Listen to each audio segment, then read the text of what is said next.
Kita adalah rakyat yang membongkar kebohongan, bukan saintis seperti Darwin yang mengajukan teori evolusi dan harus memuaskan pertanyaan tiap orang. Itu adalah logika yang keliru. Jangan berharap semua orang akan percaya. Sasarannya memang bukan meyakinkan 90% penduduk dunia tentang teori flat earth. Orang-orang yang masih percaya pada elit global, ya sudah, tak perlu diyakinkan. Itu hak mereka. Dan sasarannya memang bukan orang-orang seperti mereka. Banyak orang salah paham tentang bangkitnya kesadaran flat earth. Sudah banyak bukti berupa foto-foto bumi, kok hari ini masih ada yang percaya bumi datar? Pertanyaan yang wajar, mengingat kebanyakan orang tak bisa membedakan antara foto dengan CGI alias gambar rekayasa komputer. Dan gambar rekayasa komputer buatan NASA itu adalah bohong. Mari kita buktikan. Silakan Anda search foto bumi bola yang katanya diambil oleh NASA dari Apollo 15 tahun 1971. Ini adalah salah satu dari foto bumi yang pertama kali dipotret dari luar angkasa, diambil dari web resmi NASA. Coba Anda download fotonya, masukkan dalam Photoshop. Lakukan hal yang sangat sederhana, adjust kontras dan brightness-nya. Kecilkan kontrasnya, besarkan brightness-nya. Wow, coba Anda menilai sendiri. Ini foto apa rekayasa komputer? Kok ada croppingnya? Ambil foto lain lagi. Bumi yang katanya dipotret dari Apollo 16 tahun 1972. Lakukan hal yang sama, sangat sederhana. Kecilkan kontrasnya, besarkan brightness-nya. Wow, ini kan cropping.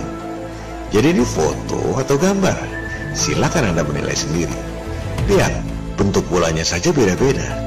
Ini foto saintifik, fakta. Untuk sebuah institusi dengan budget 256 triliun rupiah per tahun, NASA sangat ceroboh, korup. Lantas mungkin ada yang mengatakan, jika bumi ini datar, mana foto aslinya? Inilah logika yang terbalik. Sama juga kita memberitahu orang, hati-hati loh, itu emasnya palsu. Lantas orangnya marah dan bertanya balik, kalau ini palsu, mana emas asli saya? Sama dengan bantahan tadi, jika foto bumi NASA bohong, mana bukti foto bumi datar? Inilah logika yang terbalik. Yang dikasih budget 256 triliun rupiah itu siapa? Kita atau NASA? Dikasih tahu emasnya palsu, malah marah minta emas yang asli. Yang seperti itu tak perlu diladeni. Contoh lain lagi, ISS yang disiarkan secara live 24 jam oleh NASA. Banyak yang mengatakan bahwa flat earth bodoh, tidak tahu ada tayangan ISS 24 jam. Mari kita lihat tayangannya. Jangan heran jika 90% orang percaya bahwa tayangan itu asli. Untuk tahu ada kebohongan, setidaknya ada dua hal yang diperlukan. Satu, otak intel, semacam detektif atau mendeteksi dan menganalisa. Tidak semua orang punya kualitas itu. Kebanyakan maunya serba jelas. Kalau NASA bohong, harus ada statement dari NASA bahwa mereka berbohong. Kalau ada pencuri, pencurinya harus ngaku. Ya nggak bakal ada penjahat yang tertangkap. Syarat kedua, open mind dan independen. Seperti orang mau meditasi, berdoa, atau sholat. Harus bisa mengosongkan pikiran. Kalau pikirannya sudah anti, gajah di pelupuk mata juga nggak akan kelihatan. Oke, sekarang kita perhatikan video yang katanya dibuat oleh astronot ISS ini. Gunakan otak intel dan detektif Anda. Apa yang harus diperhatikan? Pertama, ketinggiannya. Di ketinggian berapa ISS itu? Katanya 400 km. Oke, kita lihat ada lengkungan bumi bola di situ. Katanya 12.742 km. Coba Anda bagi. Artinya, ketinggian ISS itu hanya 3,1%. Coba kita simulasi. Ini lengkungan buminya. Berarti lingkaran buminya segini. Kalau itu diameternya 12.742 km, 3,1% atau 400 km, skalanya segini. Ini presisi dengan menggunakan komputer. Mana mungkin bisa lihat lengkungan bumi seperti itu? The space station is right about there. Oh, okay, Right that there. close. Wow. We're not good at this game.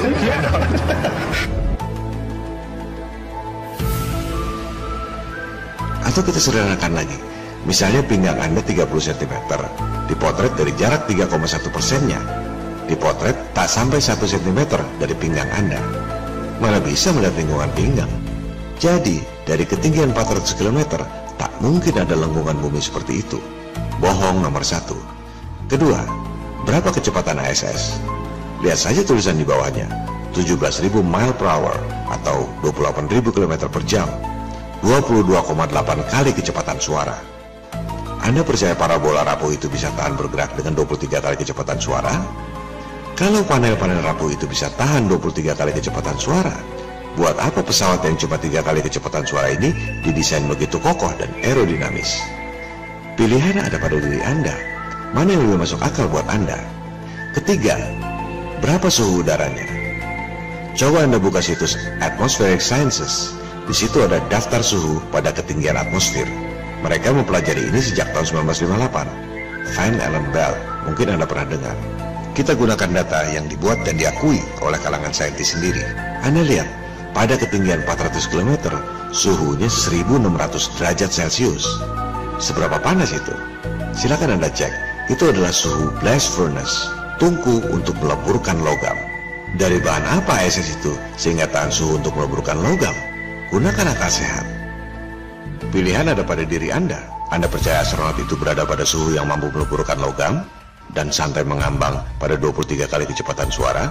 Hal lain lagi dari semua tayangan yang katanya ISS Live ini. Mana 13.000 satelit yang katanya ada di angkasa? Tak ada satupun. Coba Anda lihat tayangan Google yang katanya Real Time Satellites. Bumi penuh dengan satelit. Gambar kartun semua. Atau yang ini, animasi yang dibuat oleh Institute Aerospace di Universitas Braunschweig. 13.000 satelit tanpa pilot dengan 23 kali kecepatan suara tanpa pernah tabrakan. Satelit terbuat dari bahan apa yang tahan suhu untuk meluberkan batu baja dan tak pernah kelihatan dalam tayangan-tayangan ISS? Kalau hanya nonton video tanpa paham angka, orang pasti mengira ini nyata. Suhu dan tekanan atmosfer diukur oleh Van Allen tahun 1958. Hasil penelitiannya diakui oleh kalangan saintis. Sejak itu, saintis membuat tabel ini. Dan saintis tahu ada medan radiasi Van Allen Belt yang panasnya luar biasa. Itu tahun 1958, tahun yang sama dengan didirikannya NASA. Setelah itu, NASA pura-pura tidak tahu ada Van Allen Belt dan 6 kali mengirim manusia ke bulan. Ke-6 misi Apollo itu hanya ada pada periode satu presiden yang dikenal penuh skandal, Richard Nixon. Here's like a perfect example of them landing on the moon. I mean, it's proof right there. This is an official NASA photo of the first Apollo 11 lunar module landing on the moon. I mean, it's right there. This is the proof, man. It's the picture's right there. It's landing on the moon. But the only problem I have with this picture is that it's taken from the moon. I don't know what the big deal was with being the first guy on the moon. It seems the camera crew was already there. The fucking tripod. Camera ABC. This is an amazing monumental sort of feat of space exploration. This is the Galileo satellite. Full authentic NASA imagery of the Galileo satellite. Must have cost like $1 trillion for this fucking operation. Very expensive. This is the Galileo satellite. They never knew it would go that far and reach Jupiter. You know, they didn't know. It's the first time anything goes that far. It managed to get there. There's Jupiter. There's one of its moons. I mean, it's clearly lining up to take some really good photos of Jupiter. Immediately followed by a camera satellite. Perfectly composing the whole shot out in outer space. Amazing, eh? What the cameras can do when they fly. I guess this is a photo of the Hubble telescope taking a picture of itself. Unbelievable. Unbelievable. That's an authentic photo of the Hubble telescope out there doing its job. Isn't that amazing how they could take a photo of the thing taking photos? Out in outer space. Unbelievable. You know, they never crossed Antarctica, but let's go to the moon and take pictures of shit out in space. That's fucking unbelievable. You know, the instruments will work in Antarctica. It's too fucking cold, but hey, let's go somewhere where we don't know the instruments will work. That's unbelievable. I can't, it just boggles my mind how they do this stuff. All right, next one, solar powered, by the way. Solar powered. Look at that. Environmental. Environmental in, out.